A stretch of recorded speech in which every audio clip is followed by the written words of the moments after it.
Halo, nama saya Mimi Rahmawati, NIM 1101200036. Di sini saya akan membacakan hasil ujian jawaban UTS saya. Yang pertama, menurut Everett M. Roger, pesan yang dibawa teknologi komunikasi bisa mendidik penggunanya untuk melakukan dimasifikasi, menyesuaikan diri, dan meningkatkan interaksi. Jelaskan.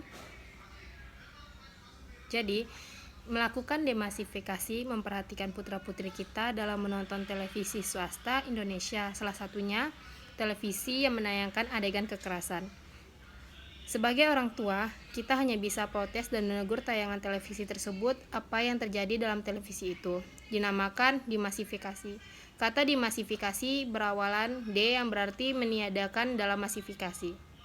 Berasal dari kata massal, maka dimasifikasi berarti tidak massal alias individual atau personal. Masifikasi yang mengontrol pesan adalah prosedur informasi seperti penerbit surat kabar, pengelola televisi, dan radio. Menyesuaikan diri yaitu dengan adanya teknologi komunikasi yang berkembang sekarang. Seseorang dituntut untuk menyesuaikan diri terhadap teknologi yang berkembang sekarang. Meningkatkan interaksi dengan adanya teknologi seperti yang ada saat ini, maka seseorang akan yang pertama berhubungan dengan individu di daerah lain atau bahkan negara lain. Yang kedua, menyalurkan aspirasi dan ekspresi yang pada gilirannya menjadikan mereka akrab satu sama lain. Yang ketiga, mengakses hasil-hasil kebudayaan yang muncul di berbagai daerah atau wilayah. Yang keempat, meningkatkan partisipasi mereka dalam kehidupan sosial politik yang menyangkut seluruh daerah, wilayah, atau negara. Yang kedua, Alvin Toffler membagi perkembangan peradaban manusia dengan teknologinya menjadi 3 bagian. Gelombang pertama disebut fase pertanian, gelombang kedua disebut fase industri, gelombang ketiga disebut fase pasca industri. Jelaskan. 3 gelombang tersebut, yang pertama, gelombang pertama, fase pertanian adalah fase di mana ada perubahan cara hidup manusia dengan bercocok tanam. Dengan bercocok tanam, manusia sudah mengenal pertanian atau mengelola persawahan, pertanian, dan memanen. Yang kedua, gelombang kedua, fase industri adalah fase di mana manusia sudah menemukan dan menggunakan mesin sebagai pengganti tenaga manusia dan hewan. Kehidupan manusia juga pada fase ini sudah lebih maju. Yang ketiga, gelombang ketiga, pasca industri yang ditandai dengan yang pertama, pengguna energi yang dapat diperbarui atau renewable energy. Yang kedua, proses produk massal cenderung menjauhi pemusatan produksi. Yang ketiga, cenderung bahwa konsumen juga menjadi produsen dan sebaliknya. Yang terakhir, kemajuan teknologi komunikasi, transportasi mendorong deurbanisasi. Yang ketiga, Wilbur Scrum mengatakan bahwa revolusi komunikasi itu merupakan serangkaian perubahan yang telah berlangsung dalam sejarah kehidupan manusia. Jelaskan. Revolusi politik telah mendistribusikan kekuasaan lebih luas dari sekedar lingkungan beberapa keluarga atau kelas kecil yang menggunakan privilege dan sejumlah kasus membebaskan negara dari suatu pemerintah kolonial. Revolusi pendidikan telah memungkinkan bagian terbesar orang untuk belajar membaca dan menulis.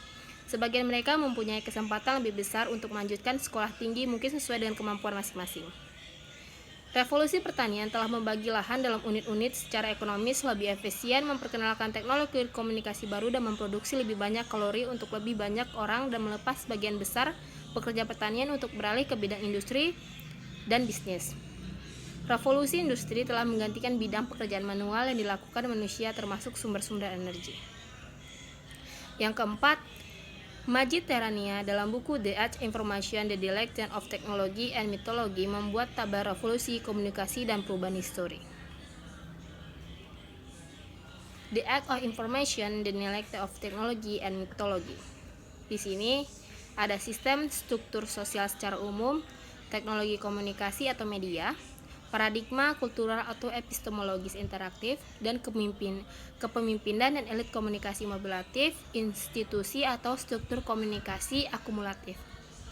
Sistem atau instruktur sosial secara umum ada masyarakat band, masyarakat tribal, masyarakat agraris, masyarakat komersial, perkotaan, masyarakat industrial, masyarakat pasca industrial, masyarakat informasi. Teknologi komunikasi atau media ada prabicara, bicara, tulisan, cetakan, media massa, cybernetik, telesat, komputer. Paradigma kultural atau epistemologi integratif, magic, supernatural, mitologi alam, agama, kata-kata, sains, ideologi, tindakan, teknologi, program informatika pilihan. Kepemimpinan atau elit komunikasi mobilatif, orang besar, raja atau chief, kependetaan, ilmuwan, ideologi atau pembujuk, teknologi, pekerja informasi. Institusi atau struktur komunikasi akumulatif, hunting dance, tribe, gereja, universitas atau pools, organisasi massa, pabrik perusahaan, partai politik, serikat buruh, perusahaan transnasional, birokrasi, pemerintah, litbang, jaringan komunikasi elektronik atau data base, tersentralisasi, dan pondok elektronik. Itulah jawaban dari UTS saya. Sekian dan terima kasih.